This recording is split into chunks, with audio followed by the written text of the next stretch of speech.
So that's one side of the federal funding equation, and here's the other.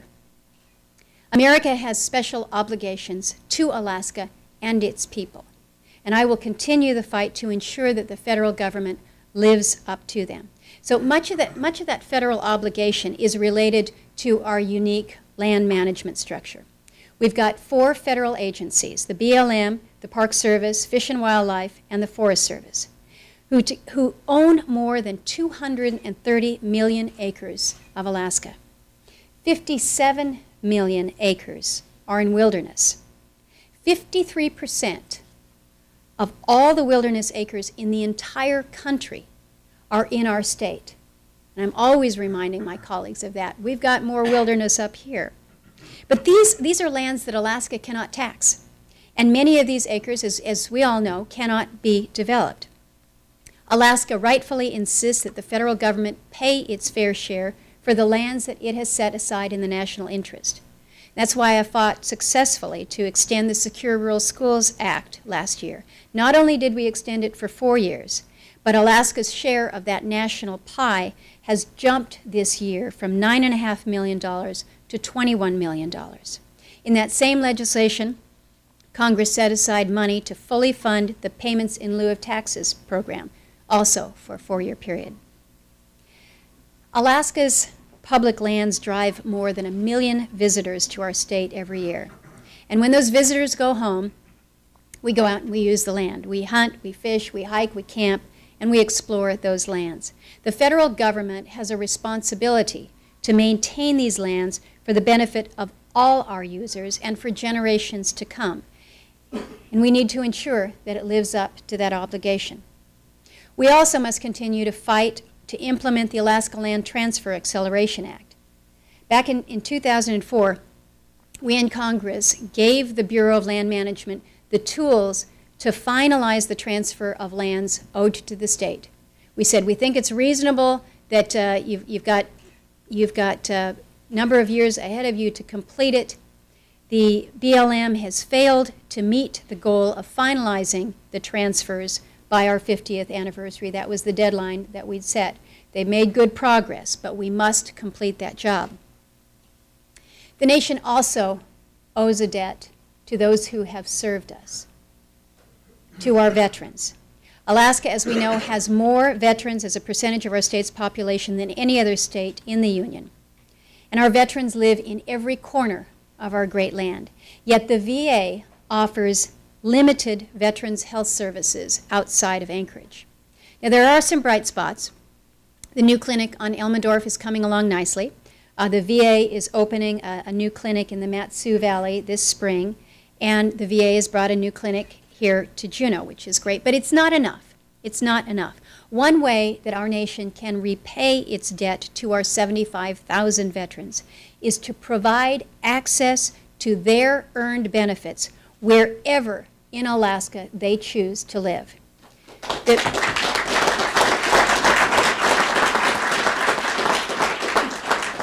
The VA can do this, and they can do this through meaningful partnerships with community providers, with Native Health and community health centers. Now, we had an opportunity last year when I testified before the Joint Armed Services Committee to talk about this as a problem and how we work towards those solutions. You know, quite honestly, the VA's culture simply has not risen to Alaska's challenge. The VA culture basically says that VA care is to be provided in VA facilities, and it's then up to the veteran to find the care, that the care won't find the veteran. And I've been fighting to change this culture for several years, and I'm hopeful that with the new administration in place, the battle to obtain justice for Alaska's veterans begins anew. We will keep up this issue. Now, there's a couple other ways, smaller ways, but worth mentioning here, that we can demonstrate our respect for Alaska's veterans. First, the VA has a state veterans cemetery grant program. Now, there's several of you in this body, David and some of the others here, who have asked the state to file its application and obtain funding for a cemetery in the interior. And I strongly support these efforts. Second, the federal government offers a contracting preference for businesses that are owned by disabled vets but it has yet to be fully implemented in Alaska. Nancy, you've been working on this issue as well. The federal government can meet its obligation to our disabled veterans by helping them to launch their businesses. We can and we should be doing more. Now, we are also home, as we know, to more natives per capita than any other state in the Union. And we, as a federal government, have a special relationship with our First Peoples of the United States. And it's a trust relationship with Alaska Natives as the beneficiaries.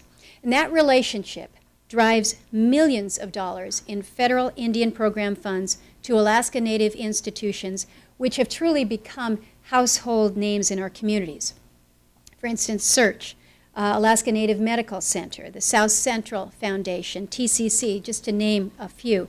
These institutions hire Alaskans, purchase goods and services here in the Alaska economy.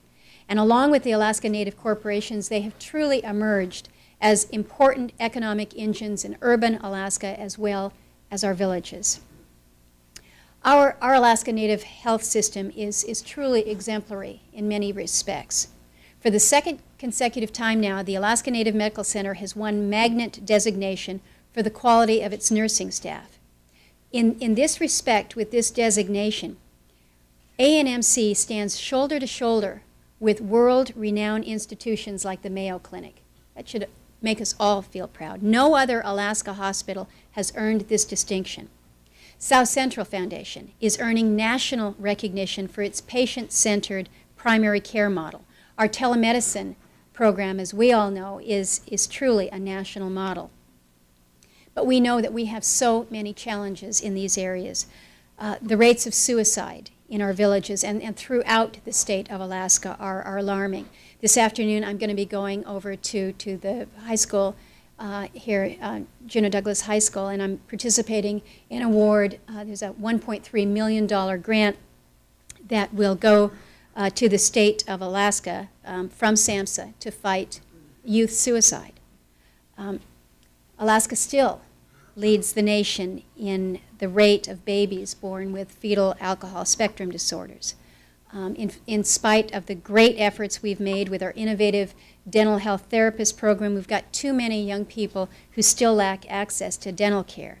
The health disparities that we see between our Alaska Native communities and the rest of America are striking in nearly every respect. Consistent with the special relationship between the federal government and our First People, the United States has an obligation to adequately fund federal Indian programs. In this respect, I think they have fallen flat, and I've called on the new administration to do better. They need to do much better. There's so much to do. I've been talking for 40 minutes, but there's so much more to talk about. There is so much that we have to do. These issues are so serious before us.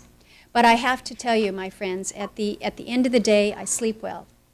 I sleep well because I have the best job in the country, whether it's fighting for the retirement benefits that are earned by our Alaska Territorial Guard, or never giving up on the conviction that we will someday move oil from beneath the Anwar coastal plain. There is simply no better work in America. I am so grateful to the people of Alaska for the opportunity to serve. I am grateful to each of you, my friends and my colleagues here in the Alaska Legislature, for preparing me to meet the challenges ahead. I thank you for the opportunity to be with you today, and I welcome your questions.